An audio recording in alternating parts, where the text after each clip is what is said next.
آج 6 دسمبر بابری مسجد کو 33واں یوم شہادت ہے۔ یہ وہ تہاڑا ہے جد ہندوتوا دہشت گردہ نے حکومت وقت کی چھائے چھتری تلے بابری مسجد نہ ریت کا ڈھیر میں تبدیل کر چھوڑے تھو۔ 1992 میں بابری مسجد کی شہادت کا خوفناک مناظر دنیا پارما مسلمانہ کی اجتماعی یادداشت میں اجیں تک نقش ہیں۔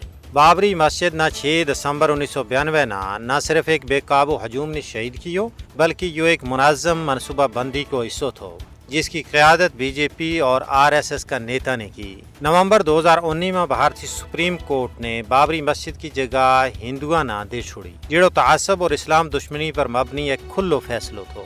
بھارت کی سپریم کورٹ نے بابری مسجد کا مقدمہ ماں ہندوتوا نظریہ کے مطابق فیصلو کیو۔ پاکستانی وزارت خارجہ کا ترجمان طاہر اندرابی اور نے بابری مسجد کا 33واں یوم شہادت تو متعلق اپنا بیان میں کیا ہے کہ 6 دسمبر 1992 کو واقع آج بھی دکھ اور تشویش کو باعث ہے۔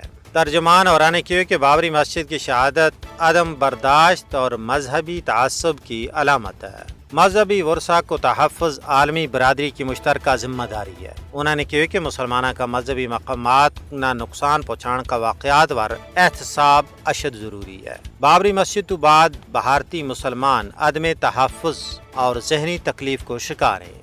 پاکستانی دفتر خارجہ کا ترجمان اور نے مزید کیا ہے کہ ہندو انتہا پسند تنظیم ریاستی سرپرستی نال اقلیتاں مزید محدود کرنا چاہے۔ پاکستان بین المذاہب ہم آہنگی اور پرامن بقائے باہمی پر یقین رکھا ہے۔ انہوں نے کہا کہ عالمی برادری مسلمانہ کا مذہبی ورثہ کا تحفظ واسطے کردار ادا کرے۔ بھارت تمام شہریوں واسطے مساوی حقوق اور مذہبی رواداری نہ یقینی بناوا ہے۔